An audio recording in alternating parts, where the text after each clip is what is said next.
pourrais te présenter, s'il te plaît? Avec plaisir. Alors Mathieu Bourlier, je suis psychologue depuis maintenant 3 ans. J'ai fini la FTCC et je travaille maintenant depuis 2 ans avec la thérapie processuelle. Ok. Alors justement, c'est à ce sujet que j'aimerais beaucoup t'interviewer sur ton expérience en fait en tant que thérapeute avec la thérapie processuelle. Mhm. Et du coup, est-ce que tu pourrais nous dire en quelques mots ce que ça t'a apporté en plus en fait de la TCC classique? Alors la thérapie processuelle, elle a été pour moi clairement une révélation. Clairement. Ça m'a permis en fait déjà d'une part de faire le lien entre tout un tas de méthodes qui nous étaient enseignées, mais où parfois j'avais du mal à les articuler entre elles. Mhm. Et ça m'a surtout donné des clés pour les situations dans lesquelles il y avait un problème de fond que je n'arrivais pas à identifier, qui mettait en échec en fait le travail thérapeutique, où les outils ne fonctionnaient pas et où je ne comprenais pas pourquoi. D'accord. Là, la TCP, elle est venue me réexpliquer en fait, me redonner un cadre, une direction claire, une structure précise pour pouvoir débloquer les situations problèmes. Ok, c'est vraiment intéressant d'avoir ce retour parce que justement, on est souvent bloqué avec des situations sans savoir comment avancer. Et du coup, par rapport à tes patients, est-ce que tu as le sentiment aussi que pour eux, la TCP a pu les aider eux personnellement à avancer? Oui, oui, oui.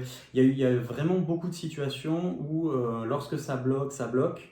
Lorsqu'on met en place ce protocole-là, il y a vraiment le moment où il y a un truc qui va débloquer. En général, c'est là où il y a toutes les émotions qui sortent et où il y a une prise de conscience chez les patients et les patientes que ben voilà, en fait, il y avait ça depuis toujours qui était là et qui posait souci.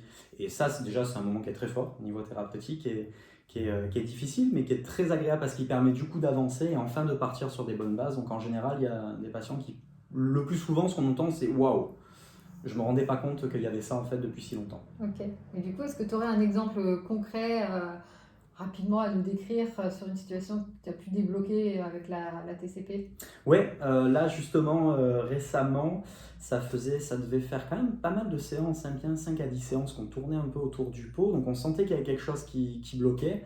Et puis au bout d'un moment, ben voilà, en faisant le travail, les outils tels qu'ils sont utilisés pour essayer de faire ressortir ce problème de fond, euh, ben, la patiente, effectivement, elle a complètement fondu en larmes et elle a réussi à verbaliser une croyance qu'elle avait sur elle, qui en fait, elle n'arrivait pas à en prendre conscience, puisque rationnellement, elle savait très bien que cette croyance ne pouvait pas être vraie, mais elle est sortie émotionnellement. Et en fait, ça a été un déclic pour elle qui nous a permis du coup d'avancer et de pouvoir entamer un travail qui cette fois fonctionne, je pense, pour elle. Qu'est-ce que c'était cette croyance?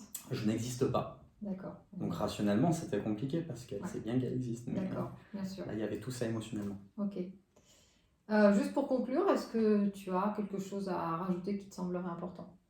Ben, je pense que le plus important, c'est de se former, vraiment, vraiment, vraiment. Moi, je le conseille à tout le monde, et de se former au plus tôt aussi, parce que surtout quand on fait la FTCC ou qu'on a terminé la FTCC, c'est vraiment une méthode qui demande voilà, un investissement pour l'apprentissage, c'est vrai, mais qui très vite donne un cadre très précis et on récupère très très vite les bénéfices de cet investissement en termes de temps. Donc vraiment, je conseille de le faire. Merci beaucoup.